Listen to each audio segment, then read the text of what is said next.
Hi guys! So, start na tayong mag-vlog! So, this is the day! Kasama ko ang mga momshies. Kape muna sila. Papunta kami ng salon para magpaganda. So, ayan, dito na kami sa salon. Ikot ko lang kayo saglit. Ayan yung waiting area, may snack bar, pwede kang kumain ng chips and kumuha ng coffee, water.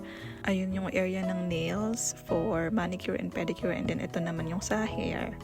Ayan, wash na ng hair si ate girl. And then si Madam Lita. Next naman si Mother Dear. Ayan, wash. For the walk. So, ayan yung water nila for the preparation of the foot spa. And then, yan, konting harina, char. Konting gamot pampalambot ng ating mga paa. Pantanggal ng mga dead skin. Ayan, si Madam Lita, nakaano din siya for the foot spa. Ayan, pili-pili lang ng color for the nails, manicure and pedicure. Si Mother na galing sa hair spa, punta naman siya sa manicure and pedicure with Madam Chi. And then, ako naman dito, tanggalin ang mga dead skin. Yan, sige, kiss, kas. Tanggalin ang mga dead skin sa kuko. Sakit. Napadugo pa ni ate yan. Ayan, application na ng Cutex sa aking mga kuko. And then, check natin si Mother. Madam Yarn. So, after ko ng pedicure, manicure naman. Ayan, for the wash na naman ng hair para ma-remove yung mga gamot or chemicals na nilagay nila kanina. Nabuburol pa nga rin. Ayan, so kailangan na tayo magpa-haircut dahil mahaba ng ating hair. Blower na tayo ng ating hairdresser and then haircut. Check natin si Madam Lita. Check natin si Mama. Nagpapawash na din ng hair kasi for the haircut na siya. Ayan, for the go haircut. Ganda ka, girl. Ganda yarn. O, ganda nga. Sino ka dyan?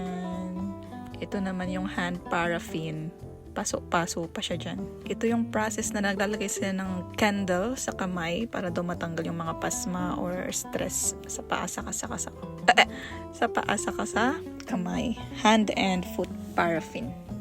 You can search it if you want. Tanggal stress pero na-stress sa paso. Ayan, si Madam Lita din nagpaano din siya paraffin sa hand and foot. Ayan, remove na yung mga candles. Removing. Sa kabilang banda, i-check naman natin ang aking mother. Nag-ano siya, hand paraffin. Sobrang saya niya dyan. Check. Masaya siya dyan sa paso-paso ng kamay. So, ayan, ewan ko kung ano yung nilalagay na yung ni Madam. Siguro parang oil to relax after the paraffin kinemerot. Foot paraffin, ayan. Sayang-saya siya dyan. Walang masabi, kaya napaano-ano na lang. Ano ba to? Para matapos na tong voice over na to. Sobrang saya yan. Di ko alam kung anong sinasabi, pero masaya ko dahil masaya ang aking mother. Iyan, for the chika pa siya dun kay Madam na nag-process ng foot paraffin and hand paraffin. For the next procedure, ang aking kilay, tanggalin at iayos yan. Ayoko yan, sabi ko. Kasi baka masakit.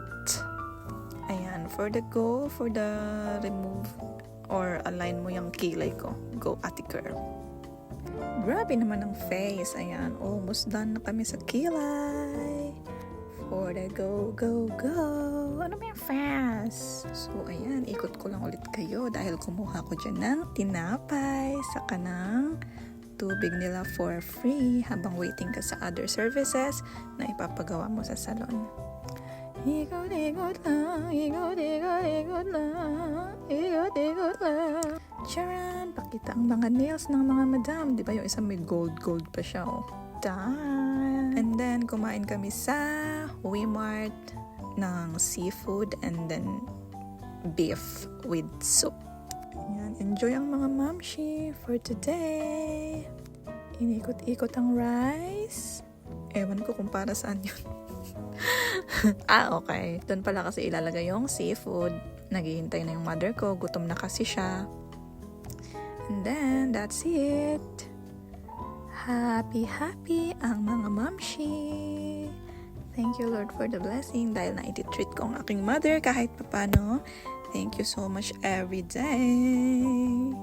Yun lang. Sana nag-enjoy kayo to watch. Sana nag-enjoy kayo watching this video. And I hope and I pray. Bye!